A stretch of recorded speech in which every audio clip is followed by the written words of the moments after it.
Hello there once again, people. Welcome to yet another episode of Seeking Shamblers.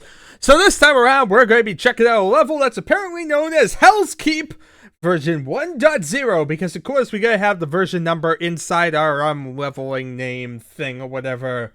But yeah, Hell's Keep is basically a level made by Justin Milligan and Mike Fatigue. Basically, it's inspired by Map 7 of Doom 2. Basically, sized down and made more Quake-like. What's the Map 7? The one with the mancubuses? Like, the introduction to that? I think so, right? That's Dead Simple. Yeah, we've seen Dead Simple, for, remade before. But we actually saw, like, a remake for Dead Simple a while back. It was made by a guy who later did stuff for Scourge of Armagon, if I'm correct. I want to say his name was Mike something. Oh boy. But yeah, it was like Doom 2 Map 07 with something like very long, lengthy name. Yeah, Doom 2 Map 7 by Paradox. That was it. But yeah, needless to say, not exactly the most fancy or flashy of things. It was just a short little deathmatch based level. And now we got another one of them, because why have one of Map 7 when you can have two of them? Yeah, I'm not sure why we're having so many freaking remakes of Doom 2 levels and them doing the same levels. Think of it this way. There's 30 levels in Doom 2. We've seen 2 remade. Why does it seem that the same levels are getting remade over and over? Why not do something a bit different? And where's the Doom 1 levels? I haven't seen E1M1 made at all. Which is absolutely insane when you think it's usually a staple of every game to have like an E1M1 remade somewhere. So I'm rather surprised at that one, and that we keep seeing these Doom 2 remakes. Anyway, he is giving credit to Stephen Crowley for the cool texture wads. I think these are actually going to be some new textures, maybe. There's actually some textures brewed up specifically for this level, apparently. It uses hellkeep.wad, so it's going to have some unique textures this time around, which should be interesting. Other than that, really, it's all the general stuff. He says the single player, you have to be pretty lonely. I think we are. Other than that, if you're a cooperative, loser. Just for that, we're going to toss about 200 fish into the water and put co-op start points in the lava. Oh, God. I love it. So anyway, Deathmatch is a frag fest. Woo! Other than that, it took about like 2.5 weeks of design and construction to make. That's interesting though. He actually used id Software's Quake Ed to make this one. So yes, someone somewhere actually used the original Quake Ed, ported over for Windows. I recently found there was actually a version ported over to Windows, and I guess this version used that one to make Hell's Keep. So yeah, someone somewhere actually used Quake Ed to make a level. That's pretty interesting when you think it mostly was just a novelty. Anyway, it has many light is a field messages on a startup. That's a bit of a bug. Other than that, there's really none that they know of, but if you want to model up some grasshoppers, we'd be more than happy to add them. Justin will take no responsibility for that last statement, only Mike does. Okay, let's see here. Other than that pretty much is it. It's just a basic level. That's called Hell's Keep, and is E2M7, which means it's, what am I saying, Map 7, which means it shouldn't be too big, Granted, who knows with Quake levels. But yeah, this is just a deathmatch level. So, here we are. E2M7. I'm assuming this is the central area? I'm already a bit confused on what's where. This is like a weird audio effect. There's like weird echoes. Things dropping. Yeah. What is all that noise about? What is all that? Like, you hear that, people? It's like constantly splashing for some reason. It's weird. It's like something buggy or something that's constantly trying to splash. Okay, so as you see, there's a bunch of water and a bunch of ways to go that I'm not liking at all. Okay.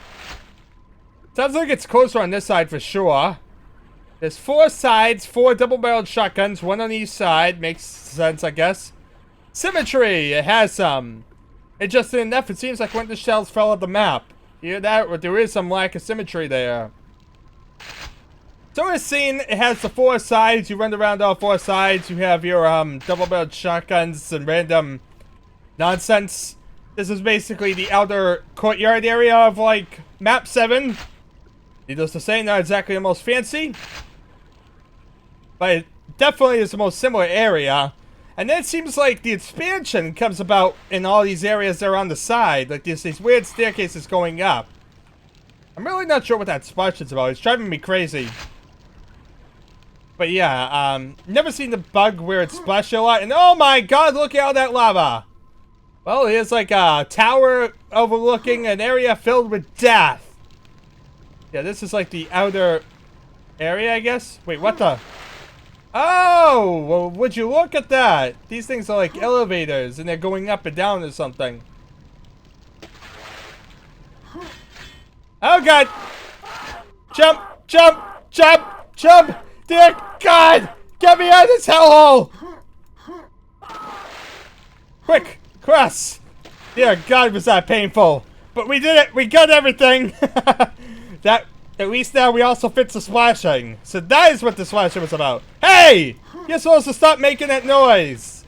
But yeah, that's what all the splashing is about at least. At least that's a rocket launcher, and pretty much all the good guns. What else is in this level? Seems like now we just have a giant devoid empty area. Here's the super nail gun in the middle, as you can see. Not really a lot here, it's just like the upper floor of the area we were at before.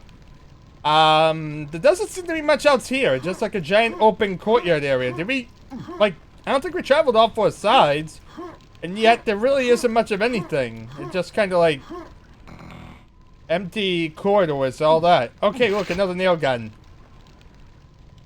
We almost missed that other nail gun. And what a loss that would have been to society or something like that. Each one of these has a nail gun, they're very symmetrical. Other than that, there's really not a lot going on here. Let's see here, we've been to this one. I'm assuming that you need to just go to the last side over here.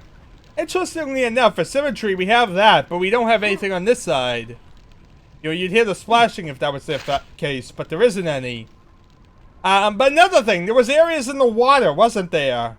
We saw all the areas above it, but then there was more tunnels in the water I don't think we went to. Like, where's this lead? That way leads down. I probably don't want to go down until, like, the last second, because that's probably like a level edge or something, I would assume. This leads under the other platforms. What's the point of this? Well, if you want some green armor, there's some green armor down here. Yeah, I don't really think that's useful in any way. But other than the green armor, there's not really a lot down here. This is a very, very worthless area. Yeah, it seems like there's 2 parallel sides with some green armor. Other than that, really, really pointless area to be. Like, you're pretty much dead if you come down here because there's really no reason to even come in here. It really is a worthless area. Okay, let's head down this tunnel and see if this leads to a level exit or something. You lead to a level exit? Thunderbolt! Oh, okay. There's a thunderbolt. Of course, it's at the bottom of a pool of water, and you're going to have to take random damage. But there we are. Thunderbolt. So there we are. That's all the guns in the level, people.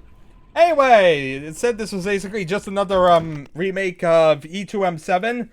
Entirely different from the other E2M7 we saw, funnily enough. The other one was more of a traditional style. This one, if you didn't tell me it was E2M7, why do I keep saying E2M7? Map 7.